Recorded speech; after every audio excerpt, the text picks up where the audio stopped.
네, 오늘은 어린이날인데요. 어린이날에도 이렇게 하나님의 말씀을 함께 나누게 되어 감사한 마음입니다. 지금 보시는 이곳은 찬양대실입니다. 1층 식당 옆에 자리하고 있고요. 이곳에서 찬양대원들이 함께 하나님의 찬양을 위해 연습하며 서로 교제하며 그렇게 나아가는 곳입니다. 주일마다 모여서 예배하는 공간이고요. 때로는 토요일에 모여서 이렇게 연습하기도 하죠. 제가 이곳에 와보니까요, 이곳의 공간이 굉장히 습하기도 하고, 공기가 탁하기도 하네요. 이러한 환경에도 불구하고 함께 모여서 연습해 주시고, 그렇게 애써 주셔서 아름다운 찬양으로 만들어가는 여러분의 애씀에 감사한 마음을 또 갖게 됩니다. 앞으로 우리가 오프라인으로 함께 모이게 될 때 찬양대가 계속해서 연습하며 서게 될 터인데요. 우리 지휘자님과 반주자님, 찬양 대원들을 위해서 늘 기도해 주시고 이분들을 통하여서 우리가 드리는 하나님에 대한 예배가 더욱더 풍성해지는 시간을 되었으면 좋겠습니다. 그럼 우리 함께 말씀 보도록 하겠습니다. 오늘 말씀은 매일 성경 본문에 따라 시편 5편 말씀 한번 살펴보도록 하겠습니다. 여호와여, 나의 말에 귀를 기울이사 나의 심정을 헤아려 주소서.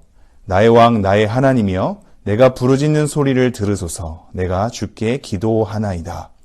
여호와여, 아침에 주께서 나의 소리를 들으시리니 아침에 내가 주께 기도하고 바라리이다. 주는 죄악을 기뻐하는 신이 아니시니 악이 주와 함께 머물지 못하며 오만한 자들이 주의 목전에 서지 못하리이다. 주는 모든 행악자를 미워하시며 거짓말하는 자들을 멸망시키시리이다. 여호와께서는 피 흘리기를 즐기는 자와 속이는 자를 싫어하시나이다. 오직 나는 주의 풍성한 사랑을 힘입어 주의 집에 들어가 주를 경외함으로 성전을 향하여 예배하리이다.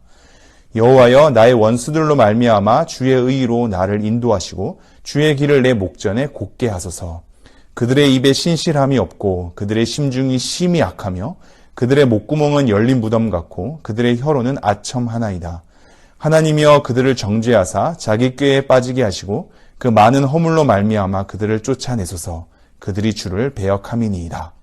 그러나 주께 피하는 모든 사람은 다 기뻐하며 주의 보호로 말미암아 영원히 기뻐 외치고 주의 이름을 사랑하는 자들은 주를 즐거워하리이다.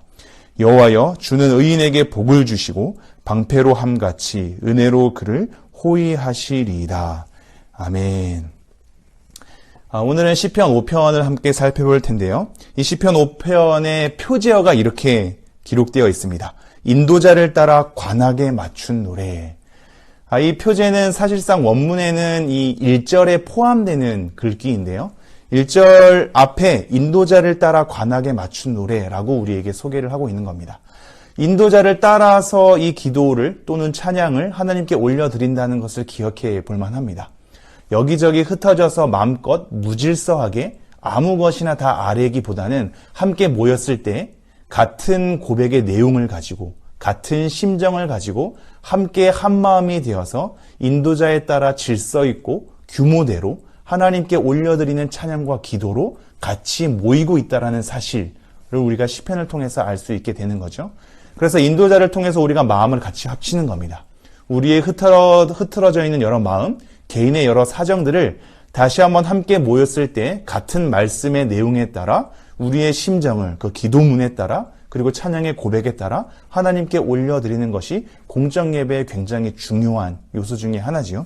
지금 시편 5편이 그러고 있습니다. 인도자를 따라서 이 기도와 노래를 올려드린다는 것과 관악에 맞춘 노래라고 소개를 하고 있거든요.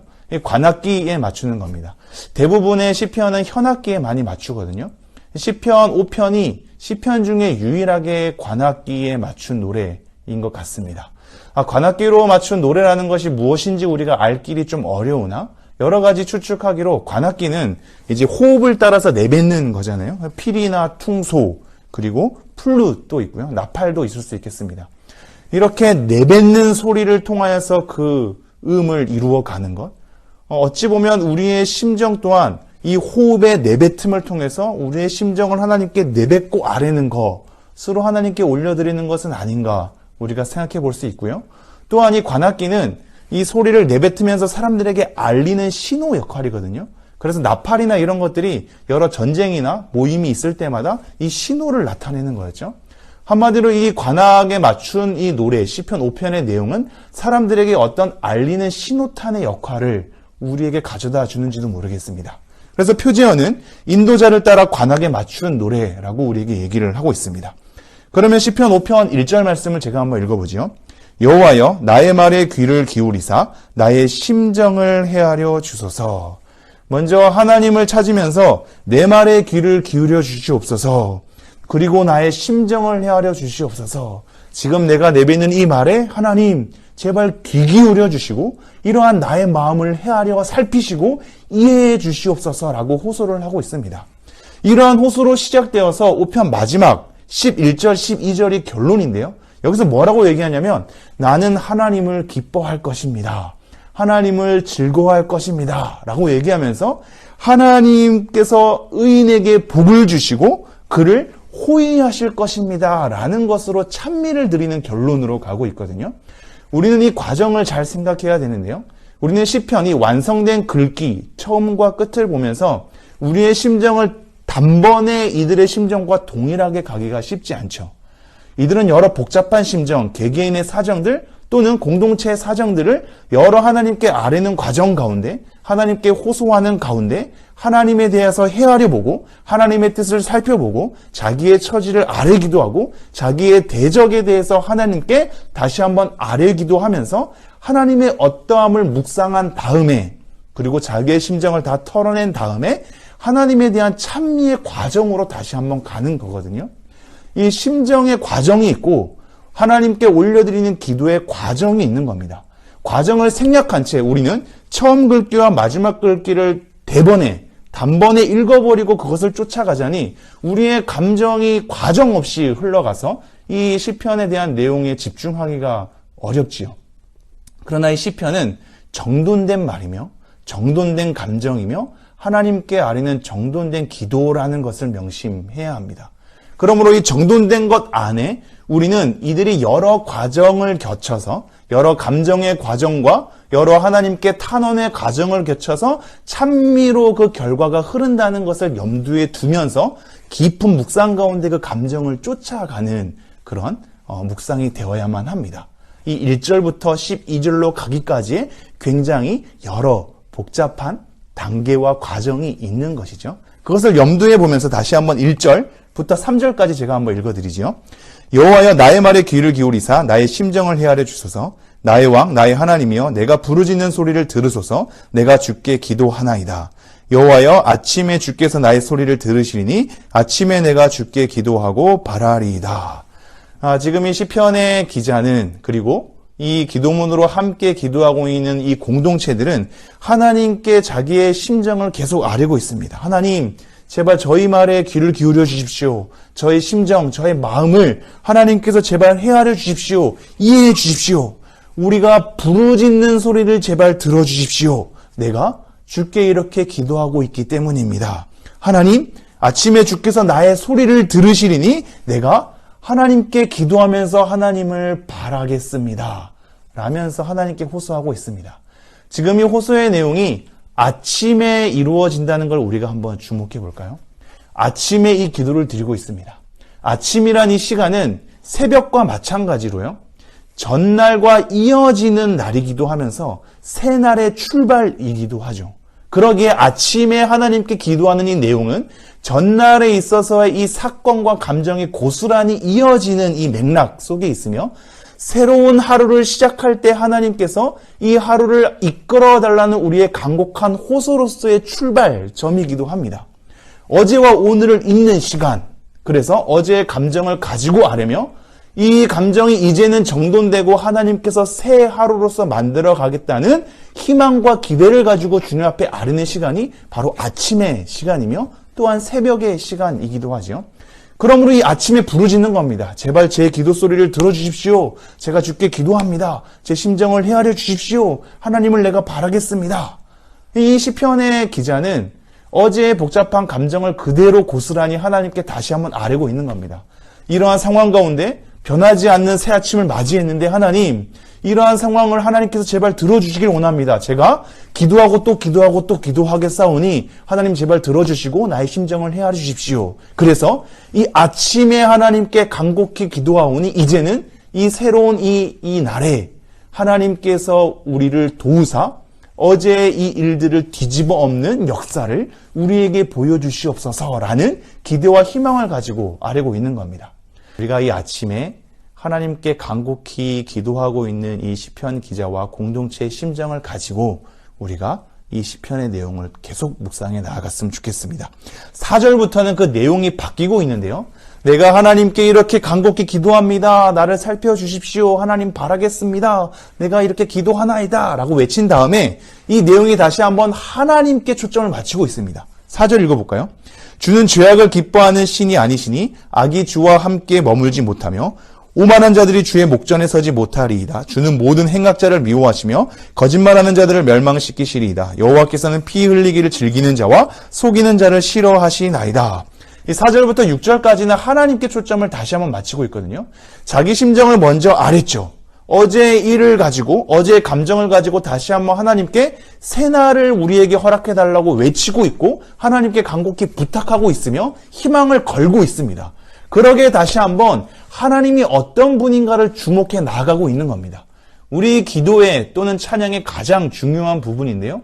우리 심정을 아뢰는 것으로 시작하되 우리의 사정을 하나님께 아뢰는 것으로 시작하되 하나님이 어떤 분인지에 대한 묵상과 그것에 대한 이해가 우리가 기도와 찬양 가운데 꼭 있어야 하겠습니다. 지금 이 시편 기자도 자기의 심정을 아뢰는 것으로 또 나아가서 하나님은 이러한 분입니다 라는 것으로 하나님에 대해서 다시 한번 표현을 하고 있으며 고백을 하고 있죠. 하나님은 어떤 분이냐? 죄악을 기뻐하는 분이 아니다. 악이 주와 함께 머물지 못한다. 오만한 자들이 주의 목전에, 이 주의 앞에 서지 못한다. 주는 모든 행악자를 미워하시는 분이다. 그러므로 거짓말하는 자들을 멸망시키시는 분이다. 하나님께서는 피 흘리기를 즐기는 자와 속이는 자를 싫어하시는 분이다. 라고 얘기를 하고 있는 겁니다. 하나님이 어떠한 분인지를 다시 한번 명확히 하나님 앞에서 고백하고 있는 거죠. 하나님은 악을 싫어하는 분, 하나님은 죄악을 기뻐하시지 않는 분. 그러므로 하나님께서는 그들과 함께 있을 수 없으며 그들이 하나님의 이 앞에 설 수 없으며 하나님께서는 그들을 멸할 것이며 거짓말하는 자를 하나님께서 싫어하시는 분임을 다시 한번 자기 마음을 정돈한 채 하나님을 바라보며 고백하고 있는 겁니다. 그러면서 그 앞에 거짓말하는 자들이 나오고요. 6절에 속이는 자들이 나오거든요. 이 거짓말하는 것과 속이는 것은 사실상 같은 개념인데 무게중심이 약간은 다릅니다. 앞에 거짓말하는 자들은 속이는 삶을 통해서 그 사람을 파괴하는 데 좀 무게중심이 있고요. 뒤에 속이는 자는 속여서 자기의 부당한 이익을 취하는 것, 즉 그 사람의 삶을 파괴하고 그 사람의 삶을 부당하게 하는 것과 자기가 부당한 이익을 취하려고 그를 속이는 것, 이러한 삶들이 이 시편 기자 안에 그리고 하나님을 믿는 그런 사람들 안에 이런 일들이 많이 일어나서 괴로웠던 거죠. 그래서 하나님은 이것을 가만히 두고 보시는 분이 아닙니다. 이들은 하나님과 함께 할 수 없습니다. 하나님은 이들을 멸하시는 분입니다. 라는 것으로 하나님이 어떤 분인지를 다시 한번 우리의 시선을 모으고 있는 겁니다. 그러면서 7절 이렇게 얘기하죠. 오직 나는 주의 풍성한 사랑을 힘입어 주의 집에 들어가 주를 경외함으로 성전을 향하여 예배하리이다. 그들은 하나님 앞에서 악을 일삼지만 거짓말과 속임으로 악함을 일삼는 그들이지만 하나님, 저는 하나님의 풍성한 사랑을 힘입어 주의 집에 들어가서 주를 경외함으로 성전을 향하여 예배하리이다 라고 고백하고 있습니다.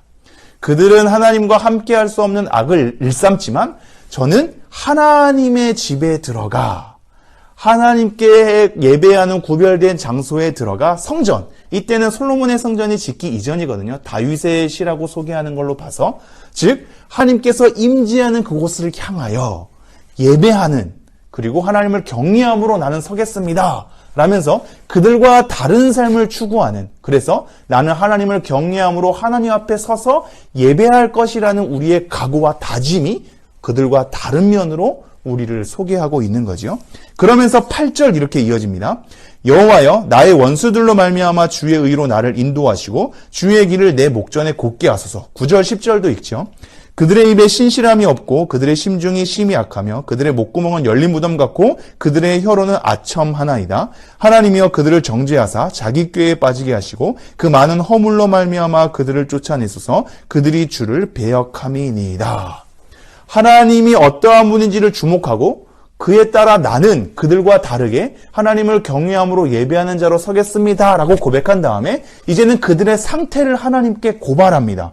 하나님, 이 하나님을 대적하는 원수들이 있으니 저를 하나님의 의 안으로 인도해 주시고 하나님의 길을 내 앞에 펼쳐 주십시오 라고 먼저 하나님의 도우심을 구하지요. 왜 이런 기도를 하냐면 그들의 상태가 이런 악함 때문에 있기 때문이다 라는 것이 9절 10절인데요. 제가 다시 한번 9절 10절 읽죠. 그들의 입에 신실함이 없고 그들의 심중이 심히 악하며 그들의 목구멍은 열린 무덤 같고 그들의 혀로는 아첨하나이다. 하나님이여 그들을 정죄하사 자기 꾀에 빠지게 하시고 그 많은 허물로 말미암아 그들을 쫓아내소서. 그들이 주를 배역함이니이다. 그들의 상태가 악하기 때문입니다. 입에는 신실함이 없어서 다른 사람을 세우고 그 사람을 진실하게 대하고 확실하게 하나님 앞에 인도하는 역할이 하나도 없는 겁니다. 입에는 신실함이 없고 그들의 마음속 깊은 곳에는 악함만이 가득하죠. 그들의 목구멍은 열린 무덤 같고 그들의 혀로는 아첨, 속이는 것이 있는 겁니다. 이 목구멍이 열린 무덤 같고 그들의 혀는 아첨한다라는 표현은 로마서 3장에도 등장하는데요. 의인은 없나니 하나도 없으며 라고 하면서 하나님을 떠난 자들의 공통적 특성으로 소개하고 있는 겁니다. 우리 목구멍이 열린 무덤인 거죠. 이 안엔 죽음만이 가득한 겁니다. 죽음의 악취가 나는 거죠. 그래서 내뱉는 것이 다 사망인 겁니다. 이것이 우리 목구멍이 열린 무덤이란 뜻이고요. 그 혀에는 겉과 속이 다르고 상황마다 바뀌는 속임이 있어서 아첨하여서 겉과 속이 다르게 그들을 대하는 모습이 입 가운데서 막 퍼져 나오는 겁니다. 그들은 이러한 악함 가운데 있는 거죠. 그래서 10절 하나님이여 그들을 정죄하사 그들의 악함을 악함으로써 하나님께서 온전히 바로 판단해 주십시오. 그래서 자기 꾀에 빠지게 하시고 그들의 모략과 그들의 계획, 그들의 생각에 그들이 빠지게 하시고 그 많은 허물로 말미암아 그들을 쫓아내소서. 이 상태가 악한 무덤뿐이오니 간사함 뿐이오니 진실함과 신실함이 없는 것뿐이오니 남에게 아첨하는 것뿐이오니 하나님 이들을 하나님의 공의의 심판대로 정죄하여 주시고 이들을 쫓아내옵소서. 왜냐하면 그들은 주를 배역했기 때문입니다 라는 것으로 그들의 상태를 말하면서 하나님께 공의의 판단으로 그들을 온전히 진단해 주시도록 호소를 하고 있는 겁니다. 그러면서 11절 12절 결론입니다. 그러나 주께 피하는 모든 사람은 다 기뻐하며 주의 보호로 말미암아 영원히 기뻐 외치고 주의 이름을 사랑하는 자들은 주를 즐거워하리이다. 여호와여 주는 의인에게 복을 주시고 방패로함 같이 은혜로 그를 호위하시리이다. 마지막 결론입니다. 이러한 사람들은 하나님의 형벌을 받죠. 그러나 주께 피하는 모든 사람은 하나님을 기뻐하게 되고 그의 보호로 말미암아 또한 기뻐 외치게 되고 주의 이름을 사랑하는 사람은 하나님을 즐거워하는 그런 상태가 될 것이라고 마지막에 찬미를 하고 있습니다. 이 기쁨에 대한 세 가지 표현이 점층적으로 심화되고 있는데요. 하나님께서 구원의 길을 베풀어 주시니 그 길을 갈 수 있어서 기쁜 것이고 그 길을 들어감에 따라 하나님의 보호를 입게 되니 내가 기뻐 외칠 수 있는 것이고 그렇게 주의 이름을 사랑하는 자들은 하나님을 즐거워하는 관계 가운데 나아가서 기쁘게 될 것이다라고 얘기하고 있는 겁니다. 하나님을 즐거워하는 것이죠. 우리가 구원의 길 때문에 기뻐하고 주님의 보호 때문에 너무나 즐겁지만 결국은 하나님의 이름을 사랑하는 자들이기 때문에 하나님을 즐거워하는 것으로 찬미를 드리게 되는 그런 상황이 되는 겁니다. 그러면서 12절 이렇게 얘기하지요. 여호와여 주는 의인에게 복을 주시고 방패로함 같이 은혜로 그를 호위하시리이다. 의인에게 복을 주시는 하나님. 그래서 그 의인들을 호위하시는 하나님에 대한 약속을 붙들고 자기의 괴로웠던 어제의 심정을 이어서 이 아침에 호소하는 고백이 여러 심정의 이 과정들을 거쳐서 하나님께서는 우리를 보호하시고 복을 주사 하나님을 즐거워하는 관계 가운데 우리를 결국 인도하실 것이다 라는 거에 대한 찬미의 결론으로 바뀌는 것입니다. 여러분 오늘 이 시편 5편의 말씀을 여러분이 잘 묵상했으면 좋겠습니다. 우리에겐 원수나 대적이 눈앞에 많이 없는 것처럼 보여서 이 시편의 대적들이 나타날 때마다 감정이입이 잘 안 될 수 있겠습니다만 잘 한번 이 점이 우리가 묵상해야 될 지점이기도 한데요. 우리에게 악한 대적들이 없다라는 것은 우리가 하나님 앞에 그만큼 경건하고 거룩하게 서는 노력이 없이 악한 사람들과 그저 그렇게 그들과 함께 동요한 채 흘러가는 삶이기 때문에 그에 대한 핍박이 없을 수 있고 악한 사람에 대한 목격이 없을 수 있고 그 대적들의 공격이 우리에게 없을 수 있을 것입니다. 우리가 그들과 함께 타협하고 그들과 함께 지내며 악함에 같이 동요하게 될 땐 우리는 그 악함을 발견할 수 없게 되는 거고 악한 대적들의 공격을 받을 수 없게 되는 거죠. 어느덧 우리가 또는 이 사회가 선함과 악함, 거룩함과 불의에 대한 경계선이 흐지부지 되어서 악한 대적들이 도드라지게 목격되는 현상이 많이 없어지진 않았나 라는 것을 우리가 다시 한번 묵상할 필요가 있고요. 더군다나 우리는 이 시편 말씀을 통해서 또한 이렇게 새롭게 마음을 고쳐야 하겠습니다. 그것은 뭐냐면 역시 결국 악한 사람들은 하나님께서 형벌하시는구나. 그들의 열린 무덤 같은 목구멍, 혀로는 아첨이 나오는 이 삶들을 우리가 쫓아가지 말아야겠구나. 하나님은 그들을 멸하시고 그들은 하나님과 함께 할 수 없으며 하나님 앞에 설 수 없는 존재들이구나 라는 것을 다시 한번 각성하고 우리는 하나님을 기뻐하는 그런 관계 가운데 있어야 함을 하나님의 의인으로서 복을 받고 하나님의 호의받는 자들로 서야 할 것임을 다시 한번 각성하는 그리고 깨닫는 그리고 하나님께 호소하며 간곡히 엎드리는 그런 시편의 내용으로 묵상해야 하겠습니다.